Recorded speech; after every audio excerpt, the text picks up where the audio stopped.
Hello, and thanks for tuning in to UPRN, United Public Radio Network. And I'm your host, Jen Noseworthy. That's PNL Podcast for short, located in Newfoundland and Labrador, Canada. And again, thanks for tuning in to UPRN, United Public Radio Network, 107.7 FM in Ireland and 105.3 FM on that Gulf. Watch and listen to PNL Podcast every Tuesday at 5 p.m. Eastern with a YouTube live chat watch party with me, your host Jen, and a few BOG team members. For tonight's global paranormal episode on UPRN segment number 86, I've got a special guest waiting backstage from Australia and a co-host guest waiting backstage from North Carolina. Now it's time to grab your favorite summer beverage, grab a few monster munchies, and get ready for the show tonight. Paranormal NL Podcast is sponsored by the BOG team. It's a boots-on-the-ground BOG team doing historical paranormal investigations in Newfoundland, Canada. If you find yourself coming back to the show and you like the content, smash that subscribe button. Gratitude, it all helps, folks.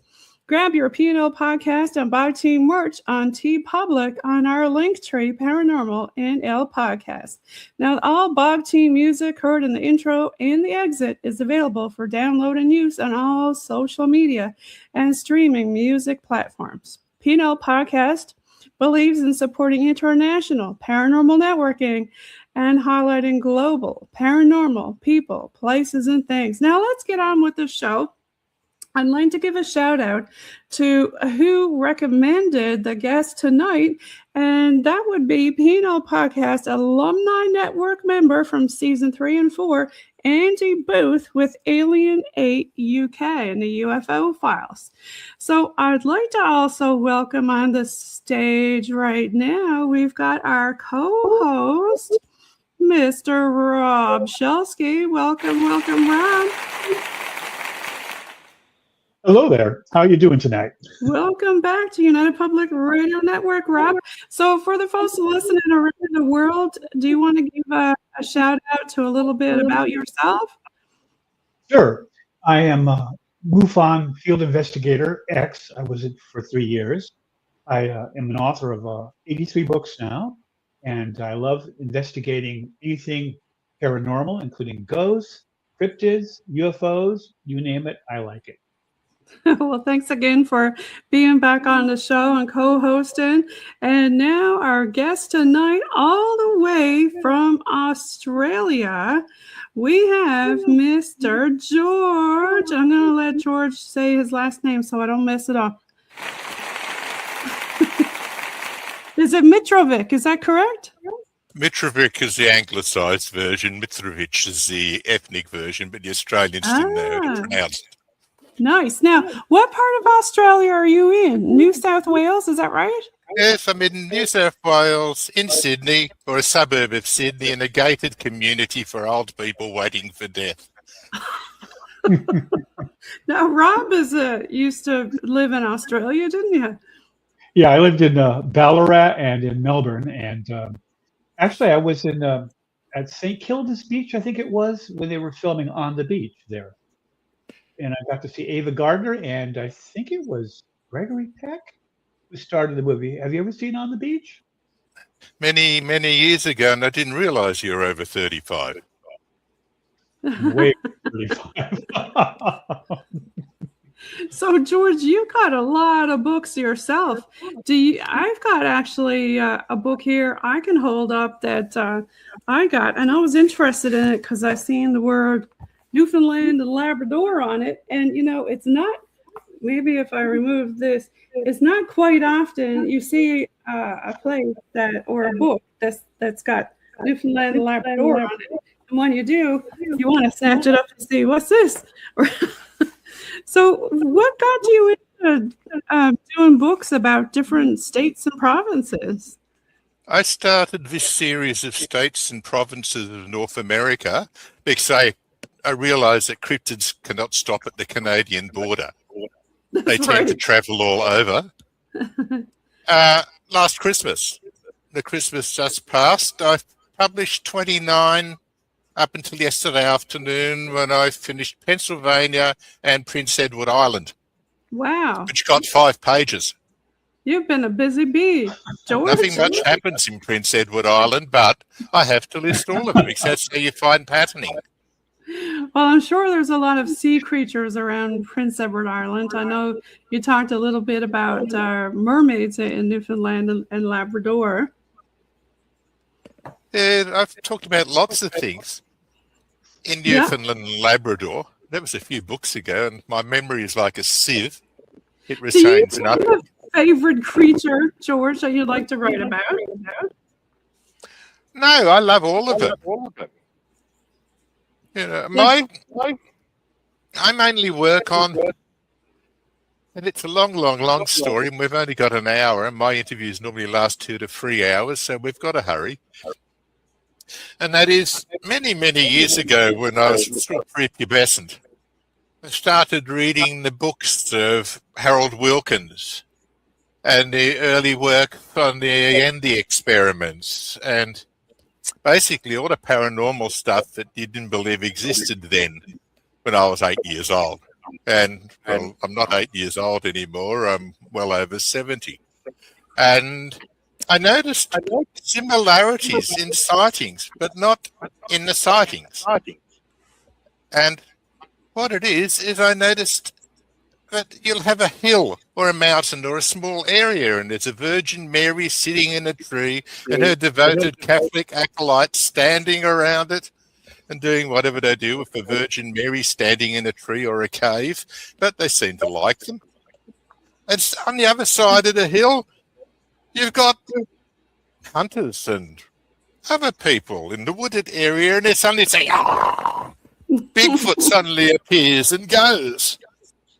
I thought, okay, that's just a coincidence. But to my reasoning, coincidences don't occur in threes.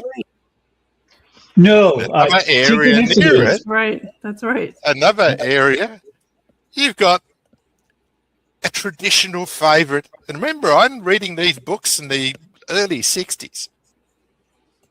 And that is, this local commune is sitting there, they're blissing out completely. And this is an early date for communes. And suddenly there's the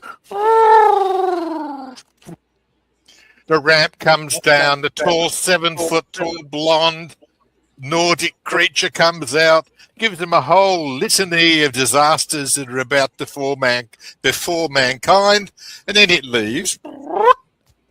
Gone. And I thought, hang on, what's happening here? And as I continued collating data, because that's all I do, I'm a data collation machine. This is my actual library, or part of it. It is not an AI thing. I could easily go to any and pick it up physically. I've got 166 or 167 or more books out at the moment. I've also got an echo, which is a little annoying, but that's life. I love all the special sound effects, though, George. Oh, of course. I've been practicing for years. This isn't my first rodeo. Yeah, I like the one with the saucer coming down. That was pretty cool. Yeah, Well, that's a traditional one. I brain was fascinated by not by synchronicities. I started collating data in A to Z format.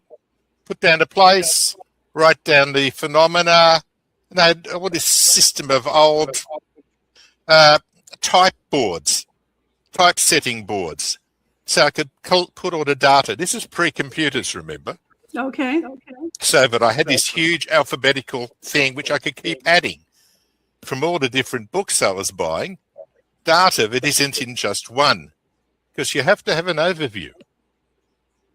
And the overview is important because I enter data with a simple theme, and that is, what is it going to reveal to me?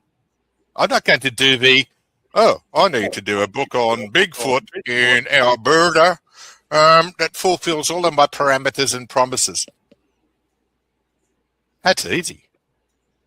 You just grab data on Alberta and pick out the ones you want to satisfy your parameters and promises. Leave the rest, they don't work or they don't fit or they've got other phenomena with them that you don't like writing about. No, I throw it all in there because that is what has been recorded. All of my books, incidentally, have bibliographies, which are very rare in the wonderful world of paranormal and UFO writing. I want you to go to the sources. It's not me making this stuff up. I haven't got that much of an imagination. I'm a collating machine. I want you to go to the sources. Read those books. Read them from the original authors, and hopefully you'll find their sources. I was saying to somebody on a Facebook site last year, and they said, what use are you? All you do is collate data. You've never seen anything. I said, you know what the use of me is? Without me publishing it, no one would have heard of your sighting. Literally. Okay. Yeah. How long are your books? You must have some spreadsheets of data, George. My goodness. I've got tons of data. A huge programming system I've set up over the years, which has killed numerous computers over the years as well. My average book these days, these little ones on the provinces of North America and states, 100 to 140, 200 pages. That's an example of your bibliographies. There's a lot of pages. Yeah. I usually have 6 to 8 items of data per page. A lot. A lot of books have 6 to 8 items of data per book. The rest is travelogue. I've never travelled there. So I'm not going to give you a travelogue to somewhere I've never been. It's for data. And I've been working on those data patterns since I was 7 or 8, which is rather an odd hobby for a person growing up in the backwoods of Australia. Yeah. But I was always rather odd. So all these different places that you're writing about, you've been to? No, there are too many of them. I was going to say, you must be a great traveler to have gone to all these different places. But do you have a favorite place that you like to write about? I like North America. Yeah. It's got lots of things and an English-speaking and reading audience. True. Sort of. It does. It does indeed. Rob, do you have some questions? Well, yeah, I'd like to know, having lived in Australia and being an Australian citizen now, I got it about 4 years ago, on my mother's descent. I'd like to know, I don't know anything about cryptids in Australia. I know about UFOs. I know there have been sightings of those. But do you have cryptids over there? I've never heard anything about it. How many would you like? I've written about all of them.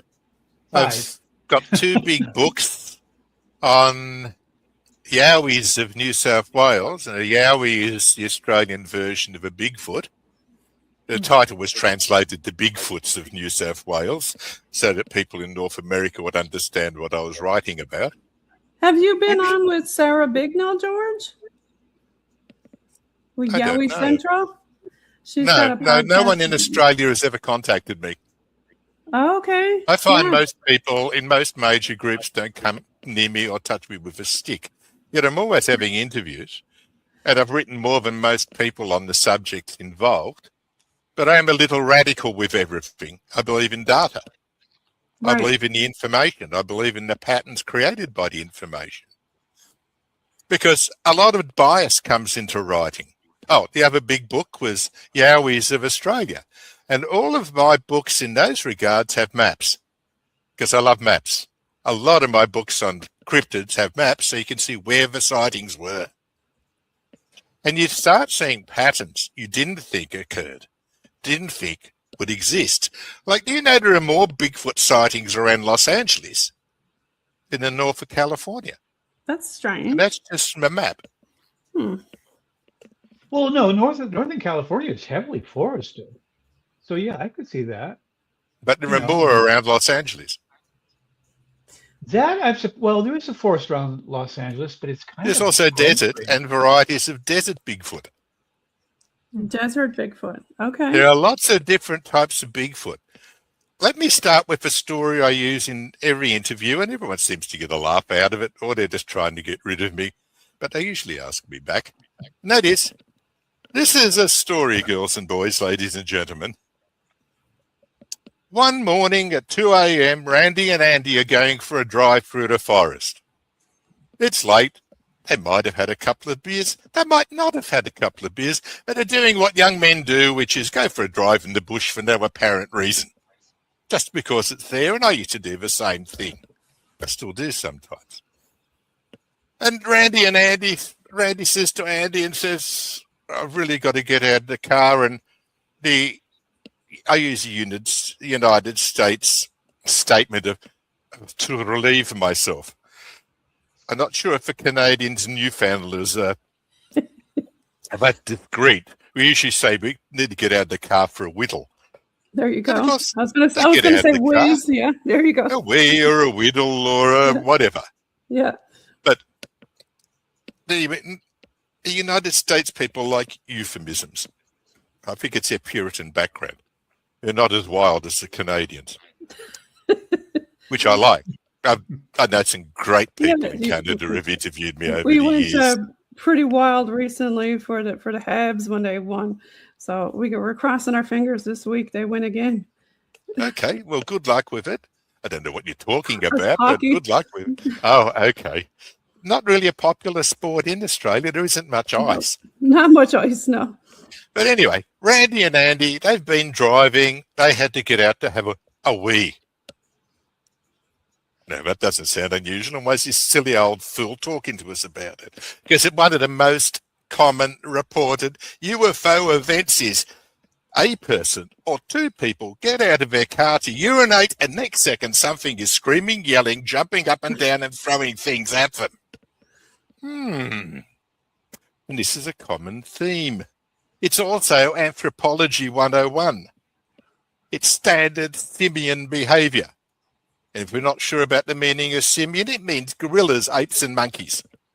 Our relatives, we believe. Though sometimes I think they're a bit smarter. You have been marking their territory. We're getting down to basics here. They don't like it. That solves the problem with a lot of Bigfoot sightings. Yes, we don't see them that often. They camouflage well in big trees that are brown. Most reports of them are in the tree line in the shadows. Very hard to see. They also are quite scared of us. And yet there's another strange phenomenon that occurs. Every, let's say, United States child from the time they're knee-high to a grasshopper has been in the forest shooting squirrels. They reckon they can shoot squirrels off a tree stump at 200 yards. I'm sure there are Canadian boys who are the same, and some girls. Yet, when we meet these people who are mainly hunters and who are mainly witnesses, they try and shoot something between 9 and 12 foot tall at 20 to 30 feet. Oh, excuse me, I missed. Excuse me? Why did they miss if they're so bloody good at shooting? Sorry, the language. No, it's good. A little We use that strange. in Canada. That's not a swear here. Yeah. In fact, there are other sightings where Point Isabel, Ohio, in 68, 69, if I remember rightly, and I recently found another one in Pennsylvania where the people shot a Bigfoot and it exploded. It It exploded. exploded into energy. Oh. As I said, I write in my books, I am not responsible for what people have published. I'm here to give it to you to read. Yeah. Give you the facts and let you figure it out. Yeah, you work it out. Half of this stuff is driving me crazy, but it's there. It's being published. Somebody has put their gonads on the line to write this book on this particular cryptid or animal or whatever. I'll give them the credit doing it. And also, I know Aren't how you difficult guilty it by is. association, though? I mean, if you republish what they've written, aren't you also guilty by association? What do you mean? What do you mean? Well, I mean, like you were saying, you're not responsible for what they write. But if you're rephrasing it and writing about it, then you are kind of responsible, right? Yes, we could go into semantics over that, but I think we'll still start at the moment. George, out of all the data and stuff that you put together, do you have any of your own summations on Bigfoot or ideas on what you think that? Well, that they that's what I might was be? continuing with. There are three types of Bigfoot. The anthropoid ape theory lives in the forests, generally hard to catch, impossible to shoot, except for 7 reports I have of people killing them, but never reporting them because they're terrified of being arrested for killing a human because they weren't sure what it was. And you'll have to read this set of books to find all of them. One goes on for pages and pages, and I think that was in New Brunswick, I think in the 1948. Okay. But it's a long time ago, but still they're exceptionally rare. And with these, we'll just finish off on the terrestrial Bigfoot first. And that is another common sighting is Randy, but not Andy. Randy and Mandy are in the middle of the forest in the car at 2:00 in the morning, obviously studying for their SATs. I mean, what else would you be doing out there? That's what they tell their parents. Right? Yeah, and that's what we did. Right. Yeah. Not one textbook ever entered one of my cars or headed off to the forest. No. Next second, we do have some noise sometimes, or we suddenly have a big furry face looking through the side window at them, which tends to upset Mandy. Go to the zoo next time, see what the major preoccupation of simians is. Observing what the Bigfoot was doing, observing Mandy and Randy. It's normal, sexual, ape-like behavior. So they're 2 Anthropology 101 answers for a lot of Bigfoot sightings.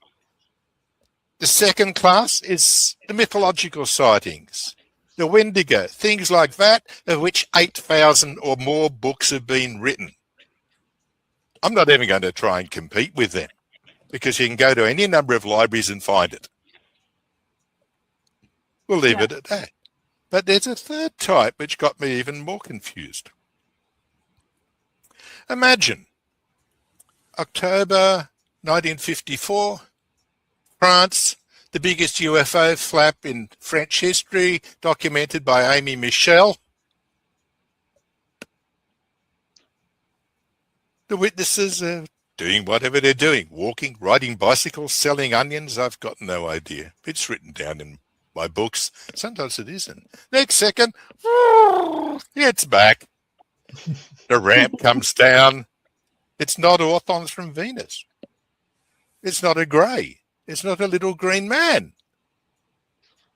It's a little furry man with huge eyes. A little foot. But what? There were 9 of these furry sightings in October 1954. But okay, that's just an aberration, but they're in there. Who are we to decide what an alien's meant to look like? We aren't. Because we are heavily involved with what they view. In 1968, Uniontown, Pennsylvania.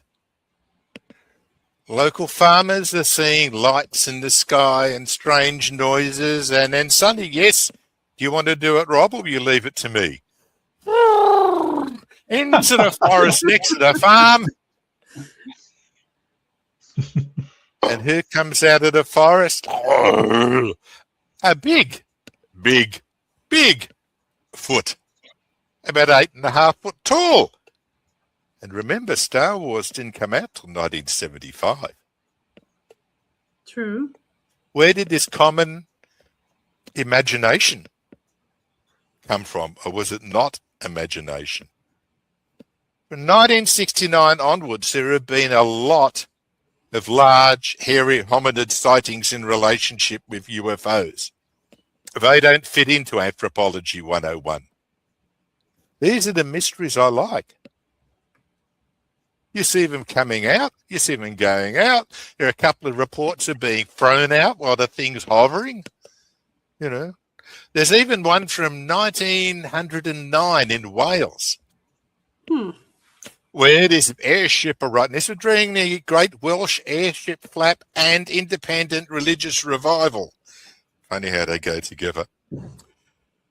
And airship comes down, huge men in huge hairy coats and hairy masks and faces came out of it, and these big dogs came out and ran around, and then the men collected them, they went back in, and the heads go.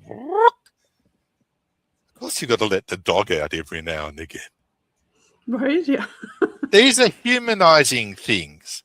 It's like the reports I have.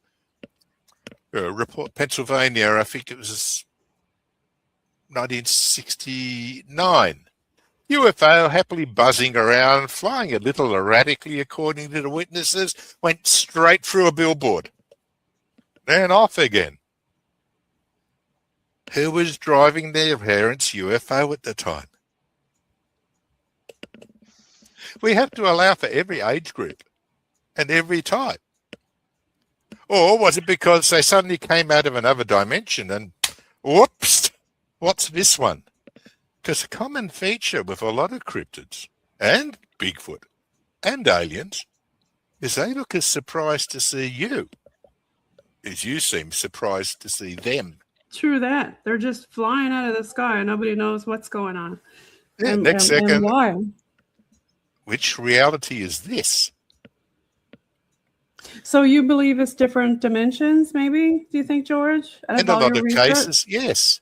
But I also believe, or my postulate is, after 60 years of research, intensive research, because I'm extremely anal about patterns and things. It's Asperger's that does it to me, but it's what gives me the ability to write so many books so fast. And, you know, I get upset if I don't write a book within a week. And that's edit, collate, get it Rob, ready. how about you? What do you think about that? What's that? About which aspect of it? About how often he writes his books. Well, you have a lot of books too. And writing the book is, I was going to say, writing the book to me is the easiest part. Verifying the facts in the book is what takes me time. I have to research it. I want to find 3 sources for everything I cite in the book as some reasonable evidence that it might be really so. And I think it's the research part that takes the time. It sounds like you're writing almost chapbooks. Are you writing chapbooks? No, they're a chronological order with bibliographies. every No, recorded chapbooks sighting. just basically short books. They're not necessarily substandard. Well, They're just they're long based on books. whatever researcher is. I've written books up to 1,700 pages That's on strange phenomena worldwide. You've got a lot of facts compiled in all these books, and I'm sure it sounds like you've got some sort of theories. Like you said, you think it's interdimensional, right? Most of it, you think? A lot of it Yeah. is I the think human so. brain has a saving mechanism to normalize situations according to its own cultural loading or cultural expectations. There are areas that keep shifting on Earth, and this is where I get into a lot of crap with researchers and people and geometricians and the rest of them, because I don't believe in anything being fixed. Everything moves. All matter moves. Everything is in constant movement.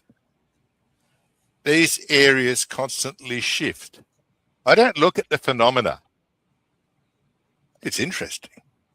I look at the time and place of the phenomena. And I've found that they form lovely sine waves and repeatable mathematical patterns,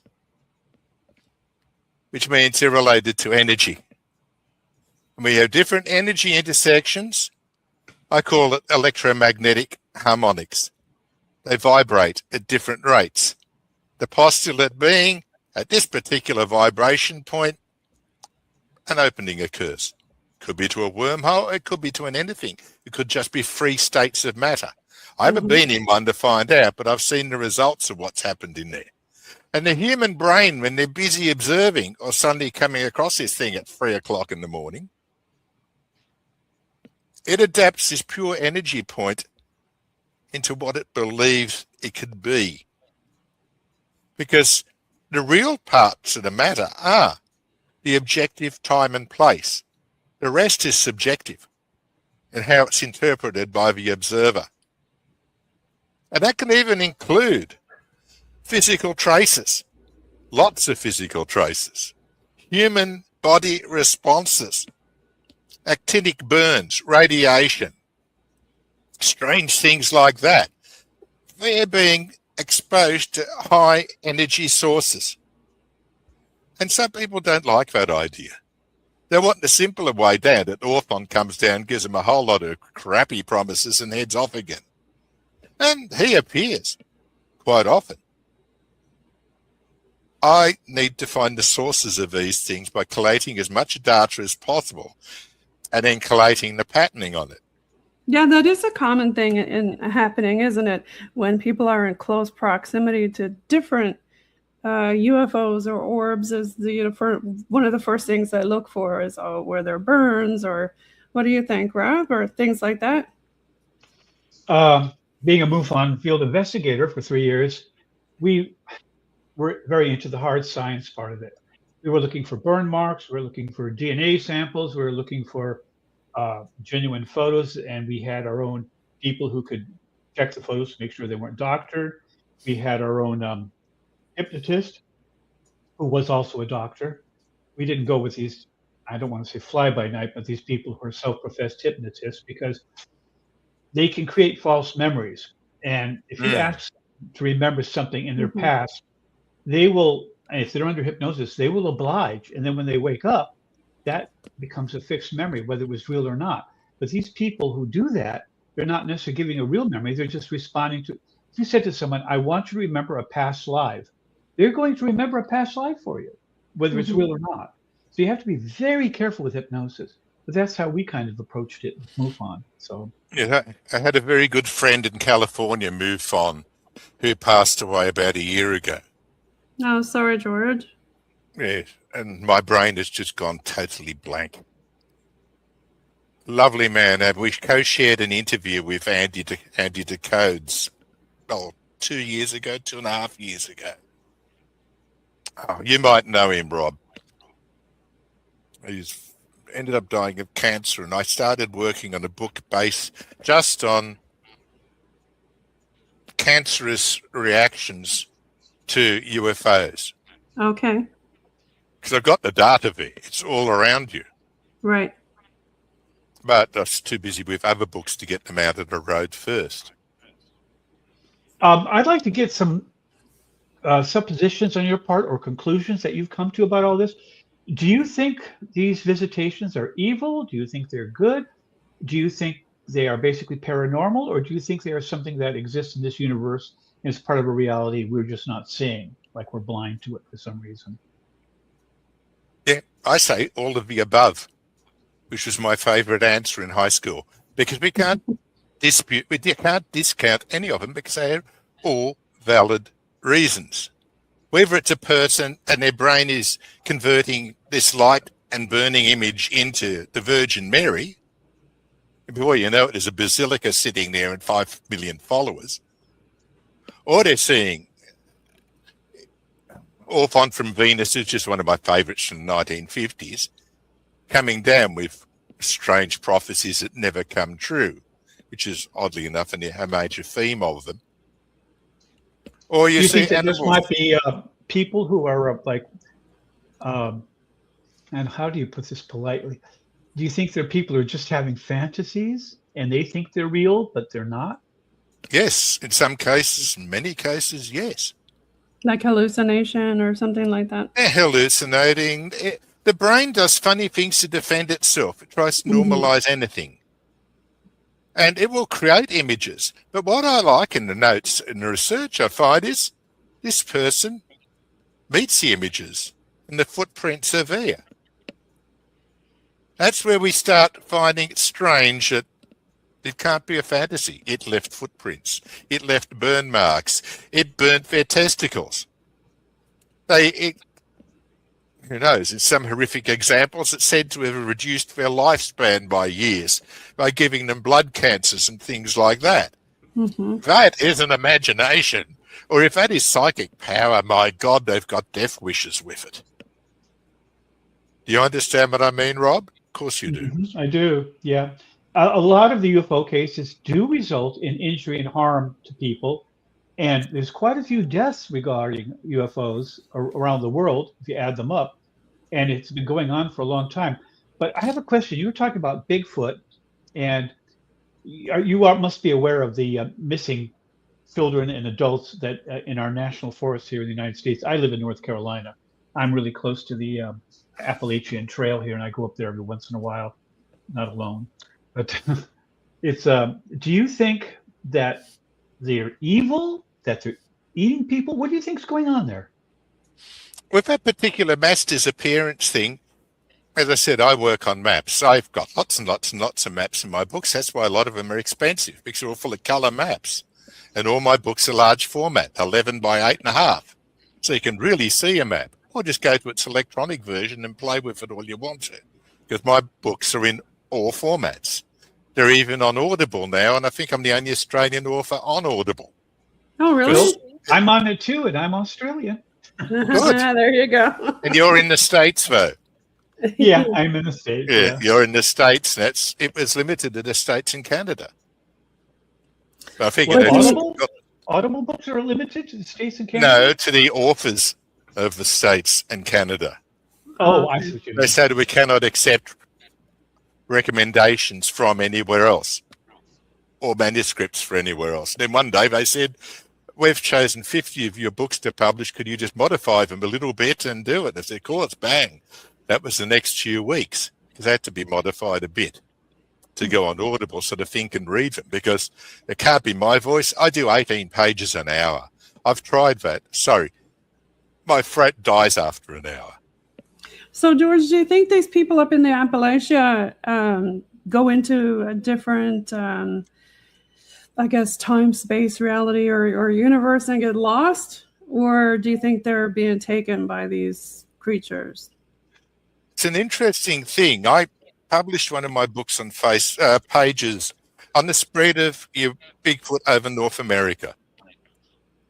And somebody else responded with that error, that 404 system, I think they called it. I'm not sure, so I don't really look into it, of disappearances. And it was the same map. 411, I think, isn't it? Yeah, 411 for the David Paulides. Yeah. Yeah, the apparent disappearances. Yeah, I kept He thinking was of a Error detective. 404. Yeah, he was a detective. He did pretty well with that, I thought. Yeah. Yeah. But he It's an has a very interesting negative theory. Yeah, it is. Yeah. But if you look at how do we remove the number of human psychos out there happily killing people, and North America is quite famous for them, other people just getting lost in the woods, say on the Appalachian Trail, which goes through 12 states now. I did, according to my trivia game the other night. How many people get lost there in the forests? Exactly, or even just trip up and fall down or break a leg and they can't get out. Their actual physical body really won't last that long. It'll be eaten by the creatures, right? The cleanup crew will but come they in. usually find the bones scattered, and it's usually the objects that people were carrying, their clothing, their backpacks, all sorts of things. If we're in a position to find them. Well, That's sometimes they're just not going to. But with David Paulides, and I've done some research on that as well. These people, there was one case where families walking in the woods, and the little boy and another boy decided to run ahead and hide behind trees and scare the family. Not far, just a matter of 20, 30 feet. And the one jumped out and scared the family, and the other one didn't. Now, this kid was quite young. I think it was like 8 or 9 or even younger than that. They didn't find him, and they never found him. And they searched for weeks, and they had literally over 1,000 people searching for him. They finally found one shoe miles away, and they don't know how such a small child could have gotten so far with only there to lose it unless he was being carried. And one witness said they thought. Well, a wolf could have picked up that shoe and went on with it because they love, dogs love playing Yes, with they could. shoes, But where's the body? Where's the stuff the boy had with him? Where's the clothes? Where's the bones? Dragged off by animals. Let me answer with a statement. One of my favourite spots to write about, I just finished it in Pennsylvania, is the Black Forest of Pennsylvania. Amazing colonial and modern history of people just going out to check for cow, gone. Mm-hmm. Equally amazing history of giant birds with 15 to 20-foot wingspans. Thunderbirds. And reports of them picking up children. Right. Most people don't think of it. And those birds have been reported for 200 years in that area. They've been reported on the Texas-Mexico border. They've been reported in northern California. You also have the Devil's Forest near Los Angeles, where, similar to your children, little David Emmons or whatever went around the rock, and we never saw him again. And the same particular park, this national park, has a high incidentality of kids just gone. But once again, what sort of animal are we looking at? And we can't discount the fact that we are the most evil animal of them all. I was just going to say, could it be human? Yeah. Well, we'll never know. Yeah, but I mean, and a lot of people that disappear are full-grown adults carrying knapsacks and things. There's a case of a woman near Crystal Lake out west, and she decided to walk ahead of the hiking group, or she wanted to. They decided to take a rest, and she was walking ahead, and they were just walking around the lake, and she disappeared, and nothing of hers was ever found, ever. Years and years later, nothing has ever come of it. And then on the flip side, did she want to disappear? Did she want to run away? A lot of people intentionally disappear. I believe she was in her 70s. I don't think she wanted to disappear. I think she's in one of my books. But I've got every disappearance like that in all of these books. I mean, this little selection. If you're talking about a Thunderbird taking a person, is that any stranger than Bigfoot taking a person? None whatsoever. There's been a bigger uptick in those instances lately of people saying they've seen them. Yeah. And photographed them. And don't forget, you've also got... Right. Free trip to Venus, come on down, gone. George, what do you think of the disclosure? I haven't looked at it. I remember seeing the thing that looked like a Tic Tac. And I think if that's as exciting as it gets, I'll leave it to the scientists and MUFON to work out. Oh, no, they've just released, they're releasing it in tranches, I believe this expression, but they released a whole bunch of new stuff. And written There's a stuff new as well. website. Yeah. Yeah, and it's really interesting. And if you're a data collator, you really should check it out because it is a font of stuff. And this is by the CIA, the FBI, and military branches of the government. All the alphabet soup are releasing their stuff.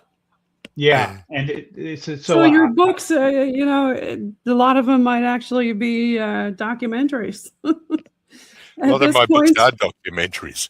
Well, like those red books in the background, that row behind the statues. Yeah. Okay. Middle ground set of red books. That's 22 volumes, 7,000 pages from 1600 to 1999. Wow. Worldwide. That's a lot of information. All in chronological order. And that's a satellite. Do you have a favorite topic that you like to collect? I know you collect a lot of topics, but do you have a favorite? No. I'm used to Bigfoot because people keep asking me about them because I've written more on Bigfoot than anyone else. And I like talking about Bigfoot. What do you think about have you seen the new film, PG film? I know people have been saying that, you know, talking about it, if it's true and whatnot, but I haven't seen the release of what they're talking about yet. Have you? I don't watch films. I don't even watch films on television. Oh, okay. I spend 8 to 9 hours a day going through data, collating, editing, getting it ready. Then I spend 4 hours in the afternoon working on an academic paper confirming my thesis on, let's put it plainly. Oh, sorry, Couscous. I just accidentally kicked my cat. Do you have your cat there to hold her? We like cats. No, she's down there somewhere. I think with my Ugg boot. Where are we? So you're writing a thesis. I'm writing an academic presentation. It's been taking months, but actual work has been going on since 1973. That's a lot of work. Yeah, it's a lot of work. We haven't found a computer system that works that we can actually map it on.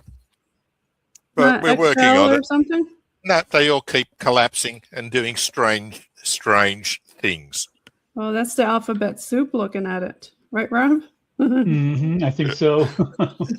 Yeah, every single source we've used lots, and now we're building we tried even rebuilding QBasic systems, but they just started fragmenting. We thought, oh, great. And now we've tried to redesign drafting systems for drawing dots on paper to get the patterns out. But the basic theory is, out of the hundreds of thousands of sightings I've looked at, and I map them all latitudinally, I change them to longitude only, onto a flat plane, starting at 1800, going to 1999. And there's a map. This is a map I did in 1980. And if you notice, they're sine waves. They're repeatable. I had lots more, but I had the shits, pardon the expression, burnt a lot of them. Somehow this one escaped. I wish I'd kept the rest of them. We can't find anything to draw that because the systems are literally dying. What's that? Do you find any evidence that these mappings show that they might be along ley lines, for instance? I was just going to ask you that. Ley lines constantly move. I got into arguments with lay people in the 80s, and they said, no, ley lines don't move. And I said, ley lines do move. Everything moves. You can sit in the Great Pyramid of Giza for the next 5,000 years. You're going to get exceptionally bored. Nothing is going to happen because its energy level has passed. We're talking about harmonics combining together. We're talking about energy flares occurring when particular combinations of harmonics come together. That's why we have so many reports of light and burning and everything else. We're talking pure energy. And they keep moving. Especially around volcanoes. Did you find a lot of these instances around earthquakes or volcanoes or other No, but energy sources? I found a Nuclear lot sources? where earthquakes and volcanoes occurred in the proximity of these, Okay. which is a different way of it's not saying earthquakes and volcanoes are responsible for these, but these lines of energy Maybe influence that's their the fuel. earthquakes. Could that be the ship's fuel, the energy? Well, all it is sine waves and harmonics. It's pure Right. energy shooting through the multiverse, because I can't limit myself to a universe. Mhm. But me, the aren't idea you, of- aren't you jumping? Well, not jumping, but aren't you coming to conclusions without a lot of evidence? You talk about energy and harmonics. Where's the proof? Where's the hard evidence for that? That I'm The about dots. to release. The dots. The right? That's what academic you're- paper is on it. Oh, is that what But- the paper is about? Yes, Ah, the mapping of the harmonics. Wow, that's going to be really interesting to read, George. I But can't wait. it's exceptionally complex. I mean, that's just a summation.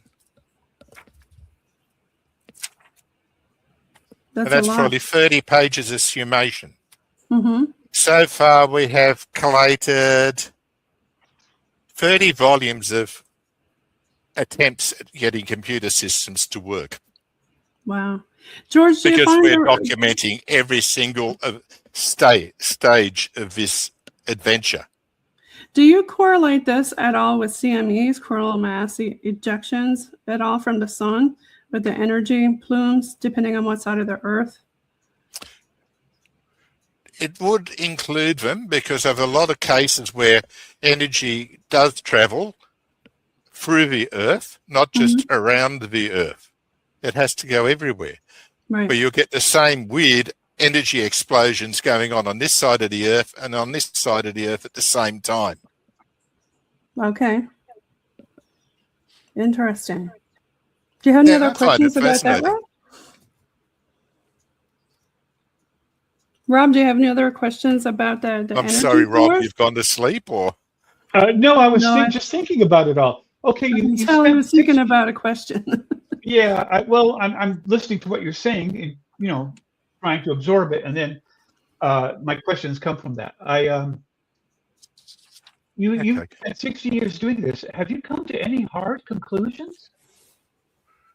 no, it just keeps enhancing what I've done. This is the basic version of what I'm proposing. It's useful because it turns subjective stories, which are the eyewitness data, into objective data of time and space. Time and space is provable. Subjective data isn't provable. It's up to the observer or the interactor. It reveals patterns that can't be seen in the descriptions. It lets us compare waves across decades and continents, and it shows us when a wave is forming, tightening, and collapsing. It's the only method that produces measurable structure. We are detecting huge harmonic waves and variances from documenting all this data mathematically, because no one has ever bothered to do it before. They kept Yeah. looking at the observation instead of the event and the time. The Okay, event could you and the explain time that are the to me? important features. Can That's a you lot of can you data. can you explain that to me better? I mean, they're looking at the event and not the space and the time. What do you mean by that? No, I'm looking at the space and time. No, he's The plotting event it. is the variable. I'm plotting it. Yeah, yeah, he's plotting All it. of these are Oh, plotted. locations. I see. And then we observe I what would love to see this in a 3D version, George. I'd love to see it in a 3D version, but at the moment we can't even get any stupid computer on Earth to do it in a 2D version Wow. What is that? because they just keep crashing on me. Alphabet Soup keeps stealing it. That's why. Yeah, hopefully not, but you never know in this What if wonderful you wide got world. one of those old-fashioned globes? Have you got one of them and stuck your dots all over that? There are too many dots. Too We're many talking dots. tens Yeah, of you're thousands of covered. dots over Yeah. my test period of 170 years, from 1800 to 1977. The That's a reason lot I of dots. started at 1800 to 1900 is all the excuses for the sightings in 1800 and 1900 didn't exist then. Mm. Yeah, that would be a lot of dots. There are a lot of dots, and they keep growing. But what do they mean? What is the conclusions? What is the summation of all of that? Because where these harmonics intersect or resonate is a better term, together, is where you have these energy flares occurring that can cause earthquakes. It can trigger volcanic eruptions if they're over them, that can cause multiple UFO sightings or landings or mass healings or mass deaths. We don't know. Is it as simple a postulate as people thinking entities? We assume they have to be thinking, and they're an entity of some type on the physical plane coming from somewhere else. And at its simplest form, we want to have a look around at this planet. What can we use as a disguise? Oh, let's use a big furry creature with red eyes, because then no one will believe them. Let's use a big lake monster, because when they run out, say, I just saw a big lake monster, they'll say, yeah, you've been drinking again, haven't you, Clem? The same with I was going to say, is it camouflage? George, with all these dots and stuff that we're plotting, have you noticed a specific area with more dots than others? They keep changing. They keep moving. Like geographically, in, say, the 1896-1897 airship flap, which started in November 1896, all started on the northwest coast of Western North America. Okay. Northern California, Washington, Oregon, some British Columbia. Then it started drifting down by November into California. By April, it was in the Midwest. And these are hundreds of reported sightings, documented reported sightings. And then it turned south, and last was seen heading away from Texas. Okay, and we can say, oh, they're all fake. They're just newspapers making up copy. But how do you get hundreds of newspapers to make up copy that produces a huge harmonic pattern? Interesting. That lasted 7 months over one half of the continent. No, that's a lot of they're data. the patterns I look at. Yeah, I'm really excited for your final research. You look at 1954. Vallee's great findings. Yeah, they were great, and there are lots of them, and 1954 becomes an explosion of data. But the interesting part was they were heading from west to east, then they headed out of France to Italy, and then North Africa. Excuse me? These are hundreds of reports moving in the same direction. This is harmonics. Interesting. And these harmonics are part of larger harmonics. We are mapping the harmonics. Some are very small. Some are miles across. Some are very long. Some are very short. George, I wish we had more time to talk about all this. I'm so glad that you came on the show today on UPRN, United Public Radio Network, 107.7 FM in New Orleans and 105.3 FM on the Gulf. I want you to give a shout out on where people can find your books. All my books are available on Amazon. And if you don't like Amazon, I'm sorry, because they're the ones that got me publishing books. Otherwise, I'd still be working on the one book I started in 1973. There you go. And how about you, Rob? Thanks again for being the co-host tonight. No problem. I enjoyed it, actually. I learned a lot. Yes, we did, didn't we? Yeah.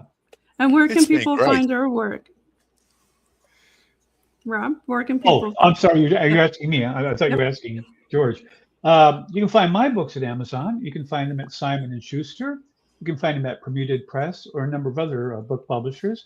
Or you can just go to Amazon and Kindle and find all of them there. Well, not all of them, but most of them. And or you can just Google me and find them that way.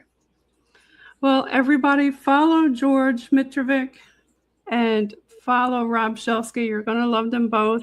And watch out for George's new research coming out soon. When can we expect it, George?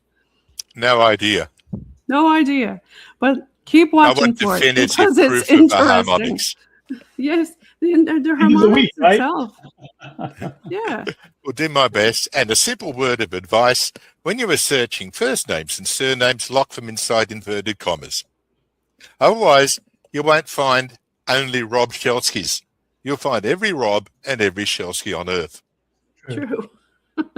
True that. Not many Shelskys, though. It's a made-up name, kind of. My ancestors came to America, and they shortened the name. It was Lithuanian, Shishkauskas, and they shortened it to Shelsky. So it's kind of. Oh, I like the sound of Shishkauskas. It's very Lithuanian. It's Hunter of the Weasel. I'm not that proud of it. Well, thank you both again for being on PNL. I really loved having you both on. And you guys have yourself a great summer. And in your case, George, you're in what right now? The winter? Yeah, it's a warm 8 degrees. It's a warm 8 degrees. There you go. Folks, we're going to leave you with a little bit of bog team music. And here we go.